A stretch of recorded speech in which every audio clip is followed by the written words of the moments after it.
Donc je reprends.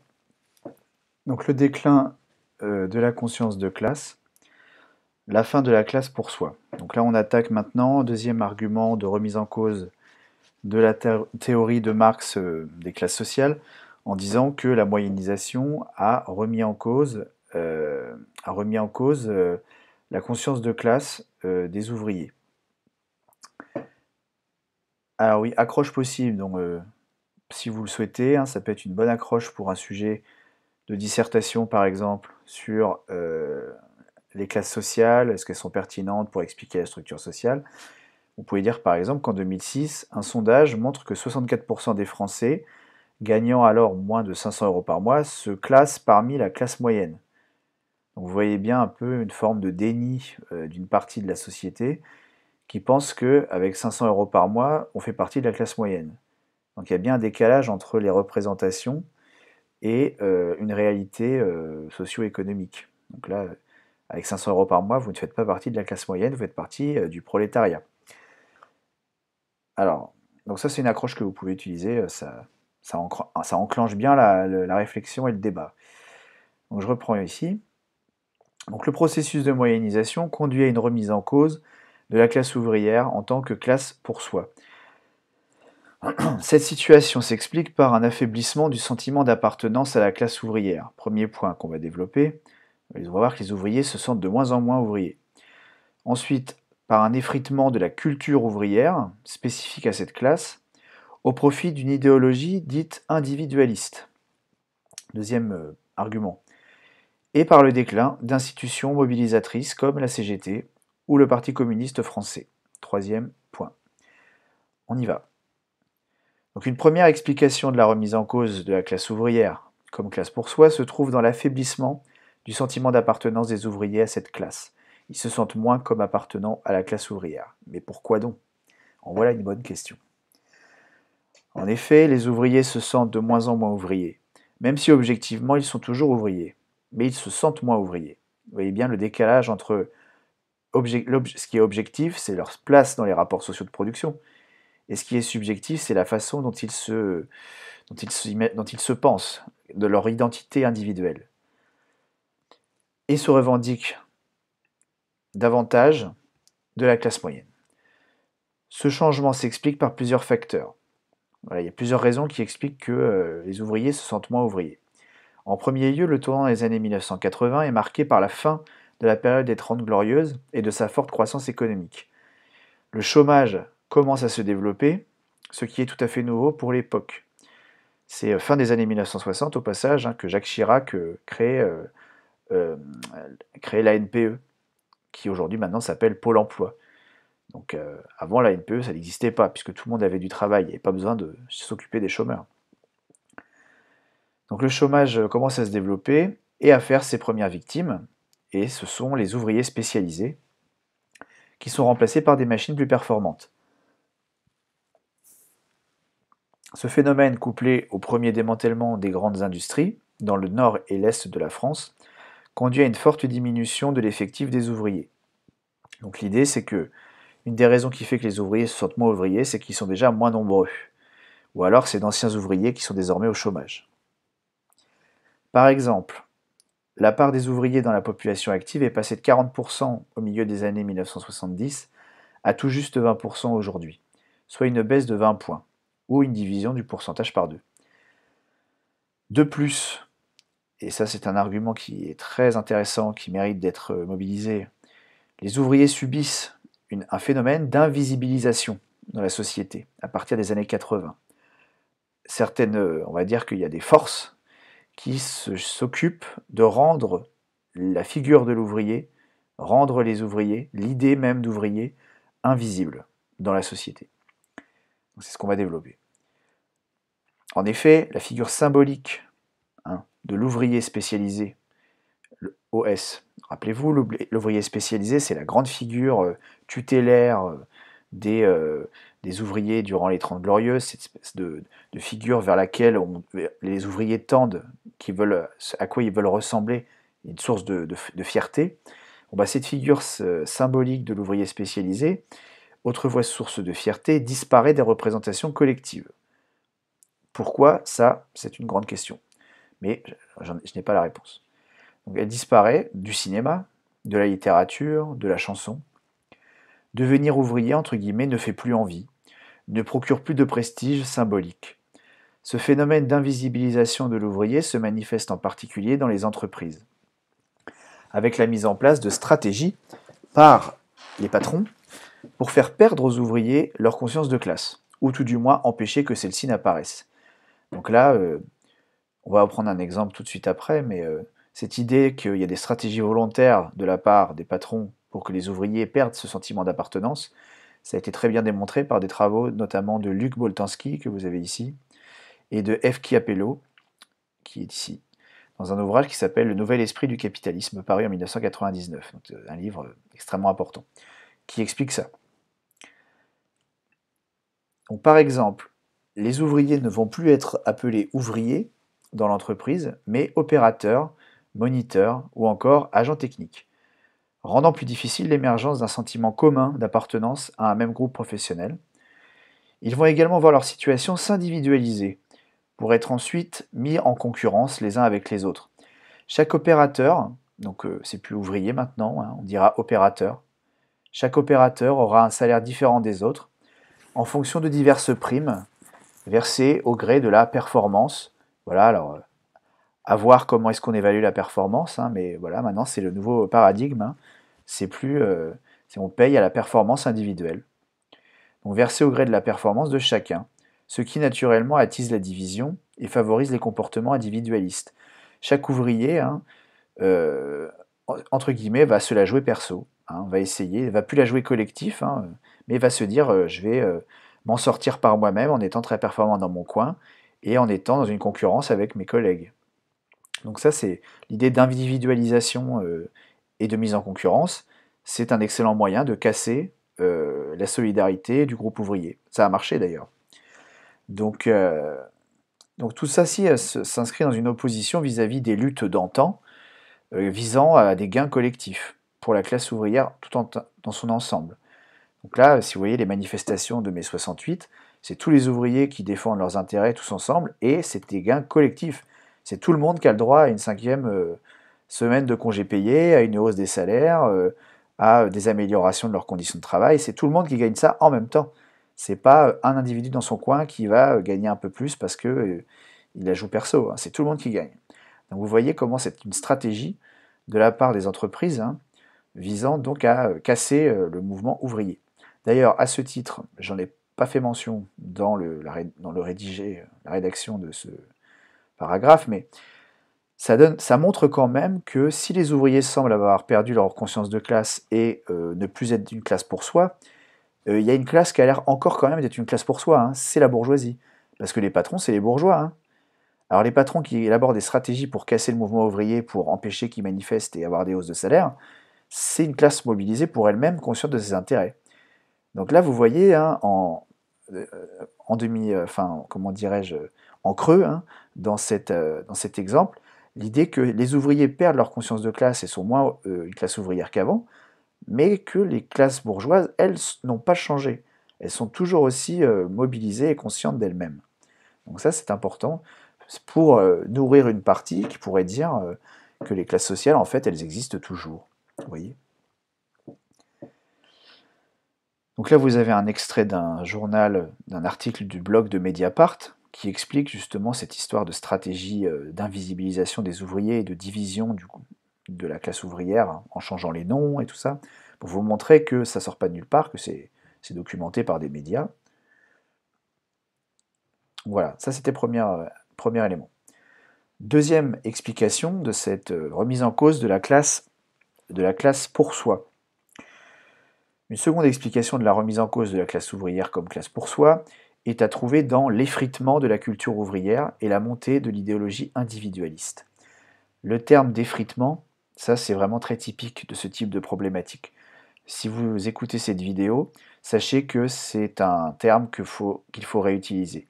Le terme effritement s'accompagne de la notion de culture ouvrière ou de classe ouvrière. On parle toujours d'effritement de la classe ouvrière, d'effritement de la culture ouvrière.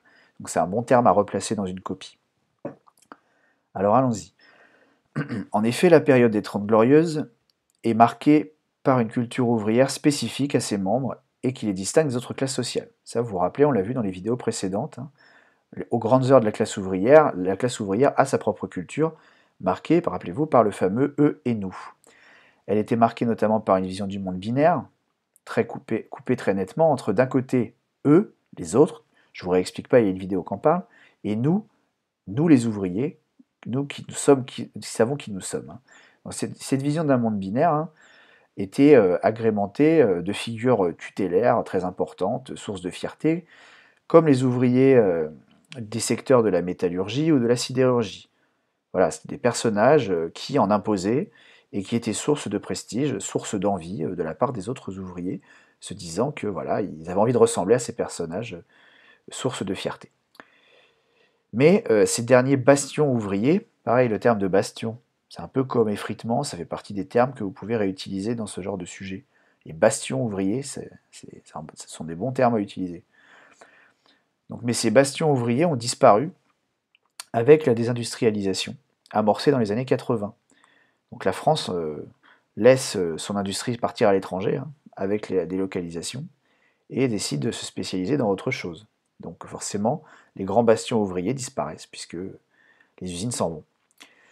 Donc la culture ouvrière d'antan cède le pas à une nouvelle idéologie, caractéristique de la société moyennisée, l'idéologie de l'individualisme. Vous remarquerez, hein, que la notion d'individu, d'individualisme, individualité, dès qu'il y a un individu, ça remet en cause les classes sociales. Regardez, si on remonte, comportement individualiste, individualisation, vous voyez, les situations s'individualisent. Dès qu'il y a une individualisation de quelque chose, ça s'accompagne bien souvent d'une disparition des collectifs et d'une mise en concurrence et d'un esprit perso de la part des agents. Donc là, la société moyennisée s'accompagne donc d'une idéologie individualiste. Alors on va essayer d'expliquer brièvement qu'est-ce que c'est que cette idéologie, mais on y consacre des livres entiers. J'ai essayé de simplifier les choses, j'espère que vous comprendrez. Donc cette idéologie prône ce que l'on appelle un libéralisme culturel. Qu'est-ce que c'est que le libéralisme culturel? C'est-à-dire qu'elle met en avant la liberté des individus à choisir eux-mêmes comment ils souhaitent vivre leur vie, sans les contraintes que peuvent faire peser sur eux l'appartenance à certains groupes sociaux. Famille, amis, religion, État. D'ailleurs, j'ai oublié, mais j'aurais pu mettre classe sociale. Classe sociale, c'est un collectif, et mine de rien, il faut se plier à ce que veut la classe sociale. Donc, le libéralisme culturel, c'est l'idée que l'individu serait vraiment seul à choisir, et il n'aurait plus de contraintes à supporter de personne. Et donc, il aurait le droit de vivre sa vie comme il veut, comme il l'entend, sans subir voilà, de pression de la part de n'importe quel collectif qui l'entourerait. Et donc voilà, ça c'est une idéologie extrêmement importante de la société contemporaine, hein, même aujourd'hui. Hein, aujourd'hui, on vit dans une société qui valorise le libéralisme culturel. C'est moi je veux faire ci, moi je veux faire ça. Voilà, et je suis libre, je suis libre de faire ce que je veux. C'est normal que je sois libre de faire ce que je veux. C'est ça le libéralisme culturel. Donc c'est ça qui se développe dans les années 80. Donc je reprends ici. Cet individualisme et son système de valeurs post-industriel, qui dit individualisme dit nouvelles valeurs. Vous savez, au sens de les normes et les valeurs, ce qui est bien, ce qui n'est pas bien, ce qui est souhaitable. Voilà, les nouvelles valeurs de l'individualisme, c'est ce que l'on appelle les valeurs post-industrielles. Et ces nouvelles valeurs ont pour caractéristique d'être tournées vers l'épanouissement personnel et plus vers la recherche du confort matériel. Donc vous avez compris, hein, ces valeurs post-industrielles, c'est l'idée que ce qui compte maintenant, c'est que les gens ils s'épanouissent, hein, et c'est plus vers l'idée qu'ils doivent avoir des hausses de salaire ou avoir un meilleur confort matériel. En gros, l'idée de la moyennisation et de l'individualisme, c'est que la question de la satisfaction des besoins primaires, hein, vous savez, se nourrir, machin, se chauffer, c'est une question qui appartient au passé, hein. Maintenant, tout le monde vit correctement. Maintenant, le vrai débat, c'est comment vivre comment s'épanouir dans sa vie.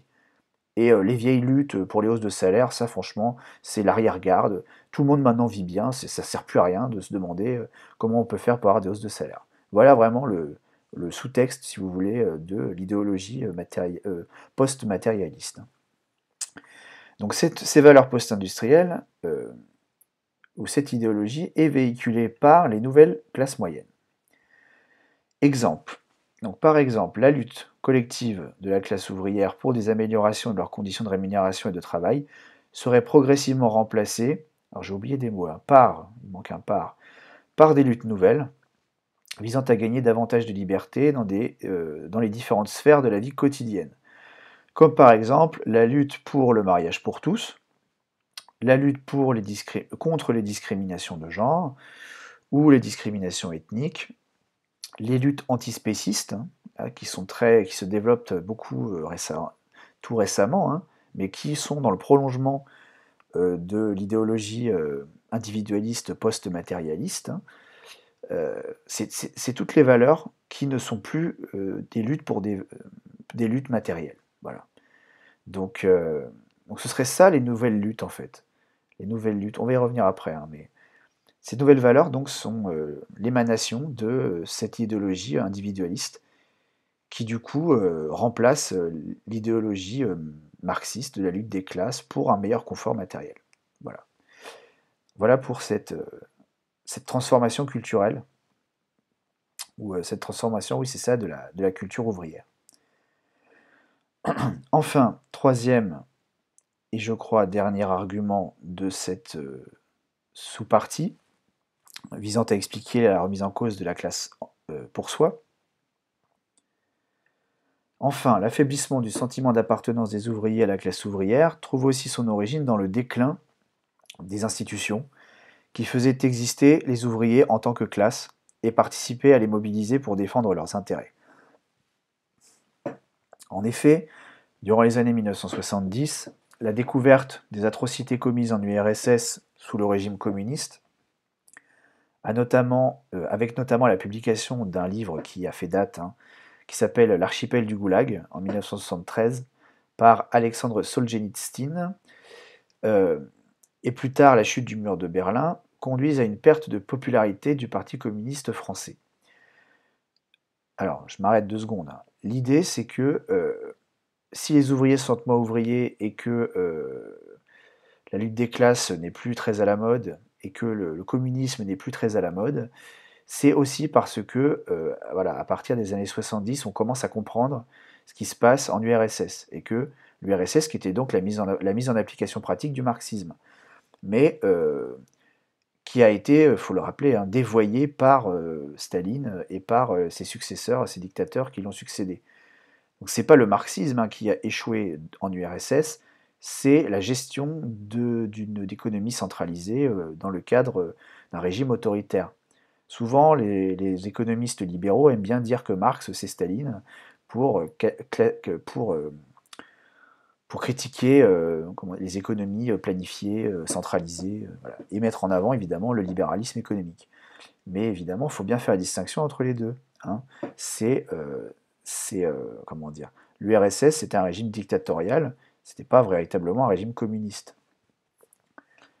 Toujours est-il que le résultat reste le même, à savoir que dès qu'on découvre, avec le livre L'archipel du Goulag, les camps de concentration qui se trouvent en URSS, les goulags, et ainsi de suite, c'est beaucoup plus compliqué de se revendiquer communiste en France, puisque jusqu'à ce qu'on comprenne, les communistes avaient l'URSS comme modèle.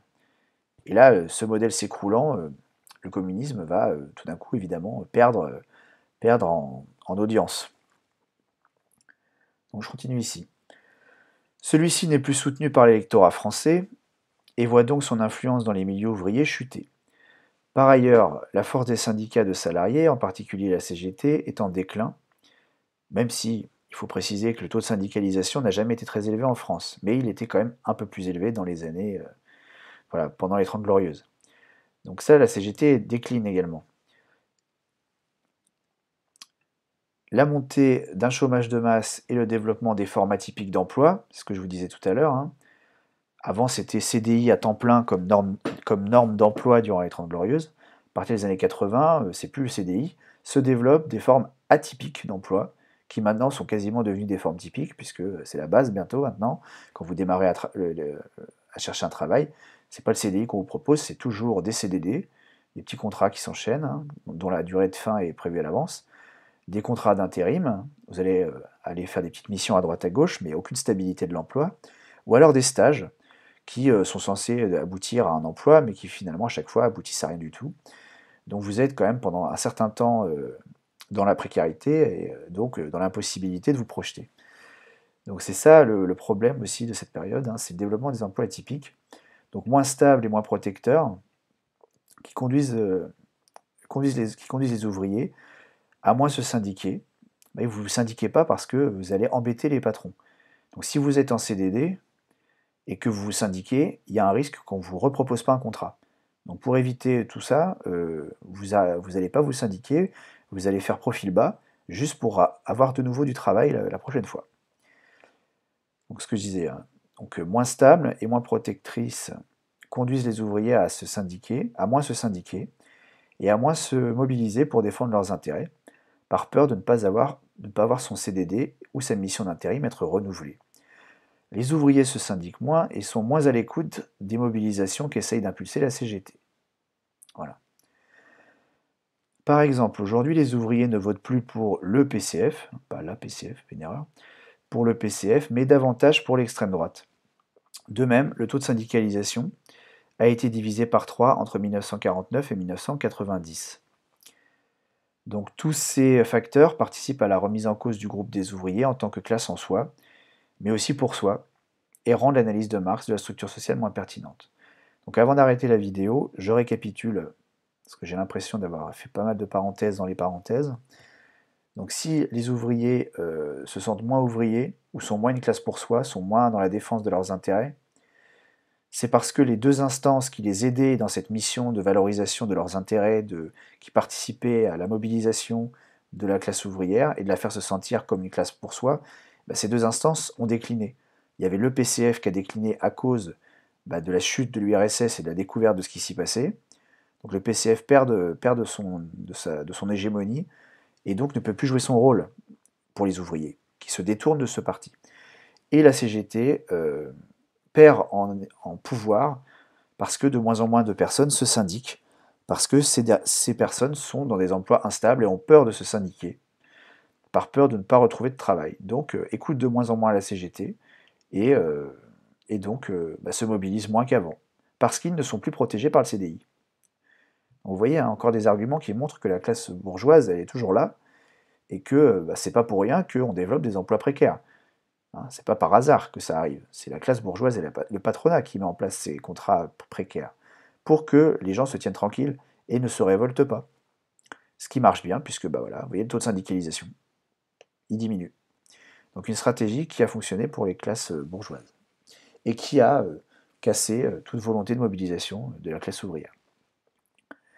Voilà, je m'arrête là et on reprendra pour le petit 3.